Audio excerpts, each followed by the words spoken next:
The Adventures of Alice in Wonderland, Chapter 1, Down the Rabbit Hole.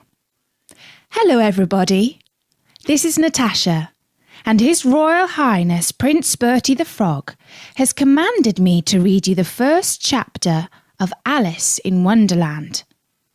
It's rather a long story, so I'm going to read it one chapter at a time. Bertie says that if I read one chapter a month, by the time I finish, everyone will be a year older. Tim the Tadpole is also giving me some advice. He says I should start with chapter 1. And that's not a bad idea, Tim, so I will. Alice was beginning to get very tired of sitting by her sister on the bank and of having nothing to do. Once or twice she had peeped into the book her sister was reading, but it had no pictures or conversations in it. What is the use of a book, thought Alice, without pictures or conversation? So she was considering in her own mind, as well as she could, for the hot day made her feel very sleepy and stupid, whether the pleasure of making a daisy chain would be worth the trouble of getting up and picking the daisies, when suddenly a white rabbit with pink eyes ran close by her. There was nothing so very remarkable in that, nor did Alice think it so very much out of the way to hear the rabbit say to itself, oh dear, I shall be late." When she thought it over afterwards, it occurred to her that she ought to have wondered at this, but at the time it all seemed quite natural. But when the rabbit actually took a watch out of its waistcoat pocket and looked at it and then hurried on, Alice started to her feet. For it flashed across her mind that she had never before seen a rabbit with a waistcoat pocket or a watch to take out of it, and burning with curiosity, she ran across the field after it, and fortunately was just in time to see it pop down a large rabbit hole under the hedge. In another moment, down went Alice after it, never once considering how in the world she was going to get out again.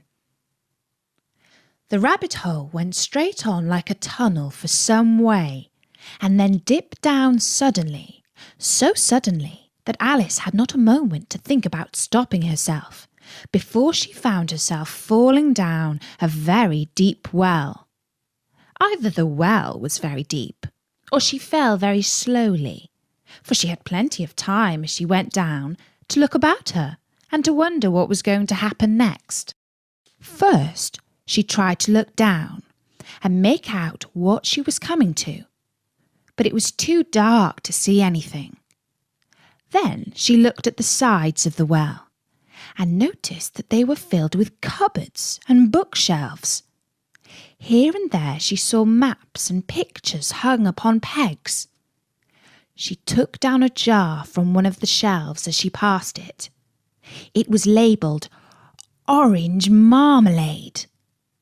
But to her great disappointment, it was empty. She did not like to drop the jar for fear of killing somebody, so managed to put it into one of the cupboards as she fell past it.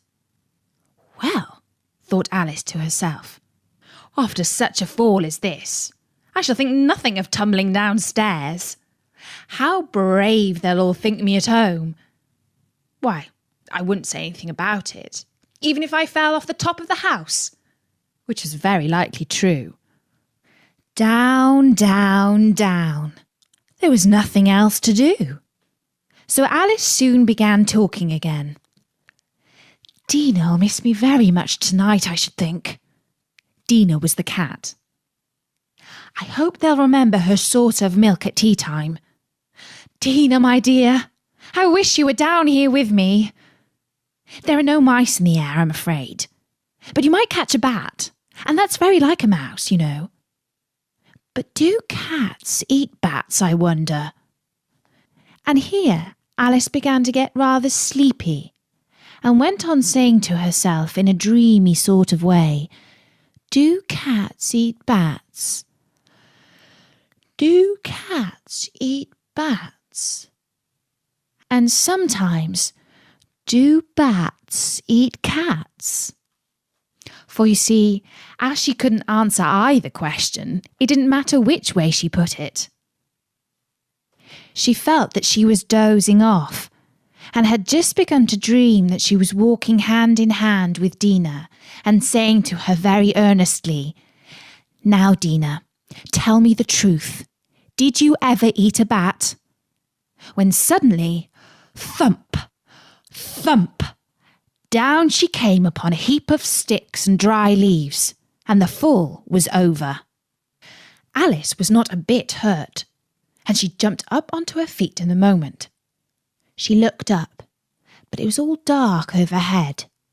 Before her was another long passage, and the White Rabbit was still in sight, hurrying down it. There was not a moment to be lost. Away went Alice like the wind, and was just in time to hear it say as it turned a corner, "Oh, my ears and whiskers! How late it's getting!" She was close behind it when she turned the corner, but the rabbit was no longer to be seen. She found herself in a long, low hall, which was lit up by a row of lamps hanging from the roof.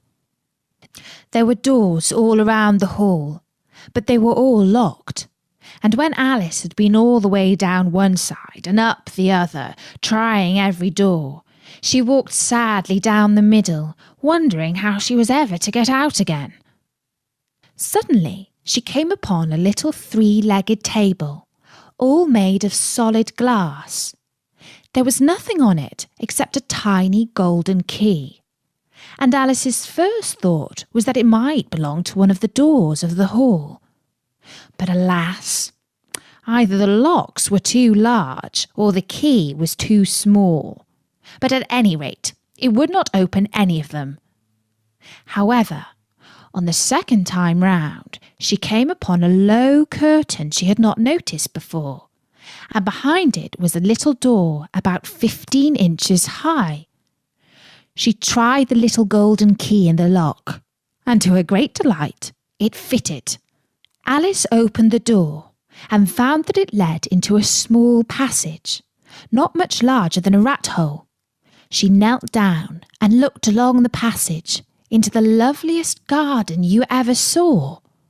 How she longed to get out of that dark hall and wander about amongst those beds of bright flowers and those cool fountains. But she could not even get her head through the doorway. And even if my head would go through, thought poor Alice, it would be of very little use without my shoulders. Oh, how I wish I could shut up like a telescope. I think I could, if I only knew how to begin. For you see, so many out-of-the-way things had happened lately that Alice had begun to think that very few things indeed were really impossible. There seemed to be no use in waiting by the little door, so she went back to the table, half hoping she might find another key on it, or at any rate a book of rules for shutting people up like telescopes. This time she found a little bottle on it, which certainly was not here before, said Alice. And round the neck of the bottle was a paper label with the words "Drink Me" beautifully printed on it in large letters. It was all very well to say "Drink me," but the wise little Alice was not going to do that in a hurry. "No, I'll look first," she said, "and see whether it's marked poison or not." For she had read several nice little histories about children who had got burnt and eaten up by wild beasts and other unpleasant things, all because they would not remember the simple rules that their friends had taught them, such as that a red-hot poker will burn you if you hold it too long, and that if you cut your finger very deeply with a knife, it usually bleeds. And she had never forgotten that if you drink much from a bottle marked poison, it is almost certain to disagree with you sooner or later. However, this bottle was not marked poison, so Alice ventured to taste it, and finding it very nice, It had in fact a sort of a mixed flavour of cherry tart, custard, pineapple, roast turkey, toffee and hot buttered toast. She very soon finished it off. "What a curious feeling," said Alice. "I must be shutting up like a telescope." And so it was indeed. She was now only 10 inches high, and her face brightened up at the thought that she was now the right size for going through the little door into that lovely garden. First, however, she waited for a few minutes to see if she was going to shrink any further. She felt a little nervous about this. "For it might end, you know," said Alice to herself, "in my going out altogether, like a candle. I wonder what I should be like then."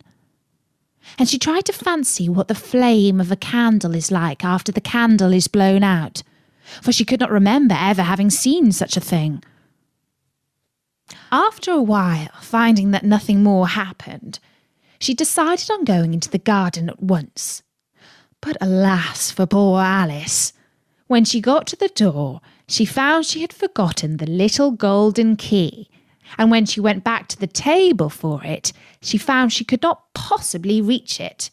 She could see it quite plainly through the glass, and she tried her best to climb up one of the legs of the table, but it was too slippery, and when she had tired herself out with trying, the poor little thing sat down and cried.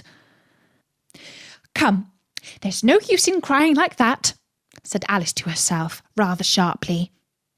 "I advise you to leave off this minute." She generally gave herself very good advice, though she very seldom followed it. And sometimes she scolded herself so severely as to bring tears into her eyes. And once she remembered trying to box her own ears for having cheated herself in a game of croquet she was playing against herself. For this curious child was very fond of pretending to be two people. But it's no use now, thought poor Alice, to pretend to be two people. Why, there's hardly enough of me left to make one respectable person. Soon her eye fell on a little glass box that was lying under the table. She opened it and found in it a very small cake, on which the words "Eat me" were beautifully marked in currants. "Well, I'll eat it," said Alice, "and if it makes me grow larger, I can reach the key, and if it makes me grow smaller, I can creep under the door. So either way I'll get into the garden, and I don't care which happens." She ate a little bit, and said anxiously to herself, "Which way? Which way?" holding her hand on the top of her head to feel which way it was growing. And she was quite surprised to find that she remained the same size. To be sure, this generally happens when one eats a cake. But Alice had got so much into the way of expecting nothing but out-of-the-way things to happen that it seemed quite dull and stupid for life to go on in the common way. So she set to work, and very soon finished off the cake. And that was the first chapter of Alice in Wonderland. I'll be back with another story soon, and I'll be reading one chapter a month from Alice. Until next time, you can find lots more stories at www.storynori.com. From me, Natasha. Bye-bye!